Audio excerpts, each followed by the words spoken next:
this is where it started.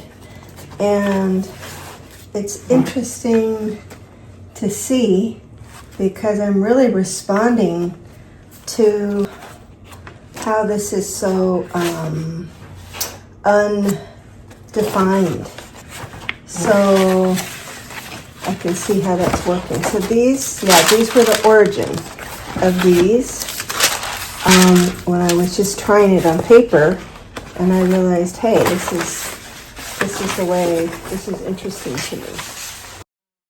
These are kind of the origin of the origin. And here, I was trying to do paintings, and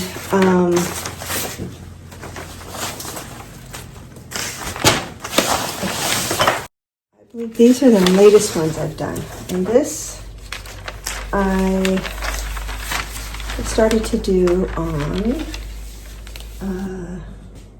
tissue paper. So I really love this because it prints in just such a neat way. It's delicate. You can, like here, I think the paper lifted a little bit.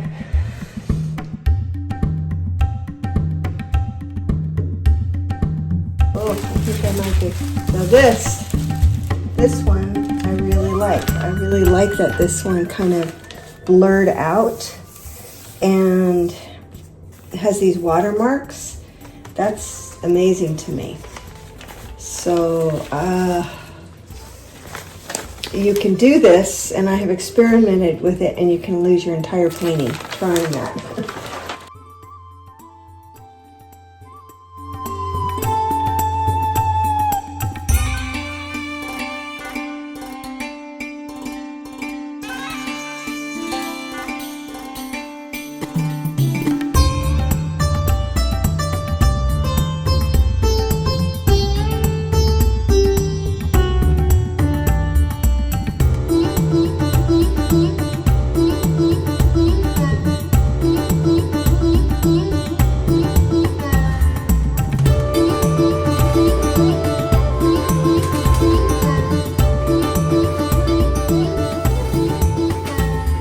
And at one point I did a large one, and I thought it went well.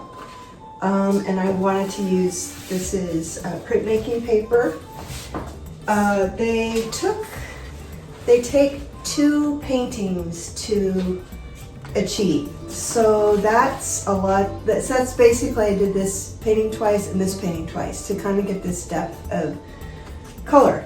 And I did this a while ago, and I went bigger because I have a big glass plate, which is currently operating as my palette. And then I had this paper, and when I was doing those, and I did this one. So the drawings that I think that I'm going to work from now in this next phase of these are these portraits of likenesses of people, just people that are coming across, I guess, my screens, and women, relevant women, generally speaking, truth to power. So this portrait, I did a number of portraits of this person. Maybe you recognize her. I'm going to try to grab the other one. So Amy Sheldon is a portrait artist. She painted Michelle Obama. That's what she's really known for. She was going to have a huge show of her portraits at the Smithsonian Museum. And the museum decided it wouldn't show one of her paintings, which was of a drag queen as Statue of Liberty. It's an amazing painting. And because they were asking her to take that painting out, she withdrew from the show, which I think was extremely brave. And yeah, so she stood by her principles. That was one. Jane Goodall was the next one. Jane Goodall is also, an activist and the most peaceful person you would never see screaming. And she, she led with sort of grace and calm and wanting to really leave an optimism. But I found it really even more reason to paint her screaming,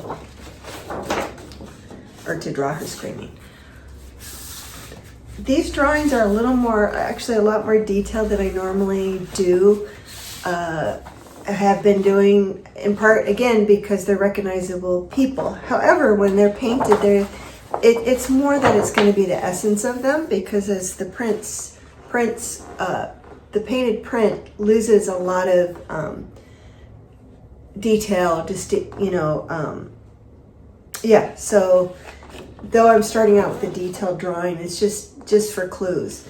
This is Jessie Fuentes. She's a member of the town or city of Chicago council, and she was simply at the hospital, checking on someone who'd been injured by ice, and she was handcuffed in a very unkind way.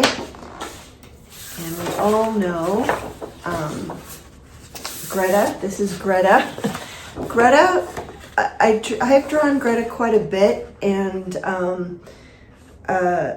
she's tricky. This was a more recent image of her from her flotilla days.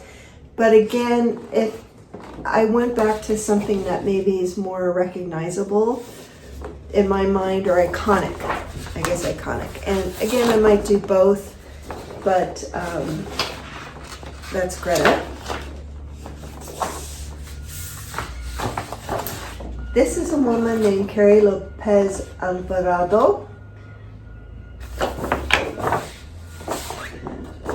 This is a woman, Carrie Lopez Alvarado, 23 years old. She was pregnant and she was taken, American citizen, taken by ICE, and was held in custody, and she had stomach pains and was taken to the hospital because of the trauma of the event. But I will try to show you later. This is kind of interesting what I'm doing. Obviously, I'm not finding pictures of these people screaming.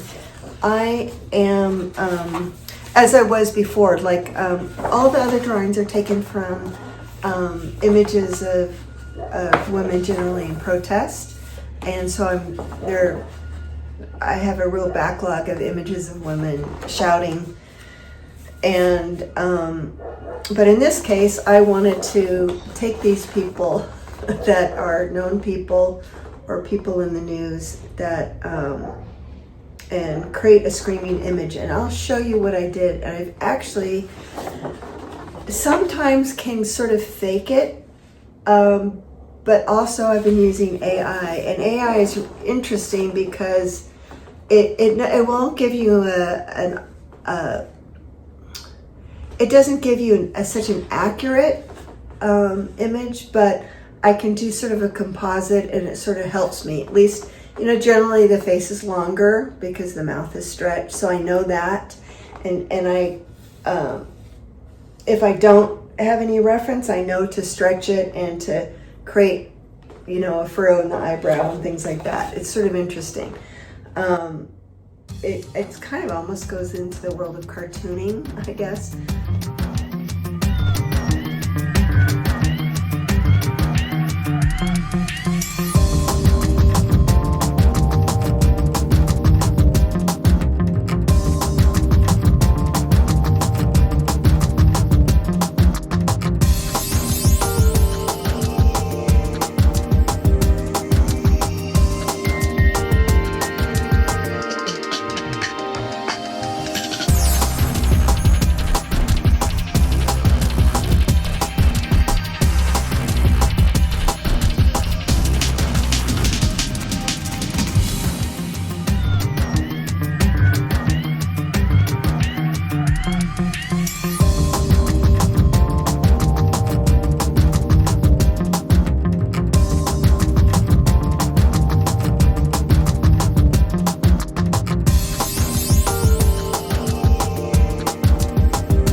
Bye.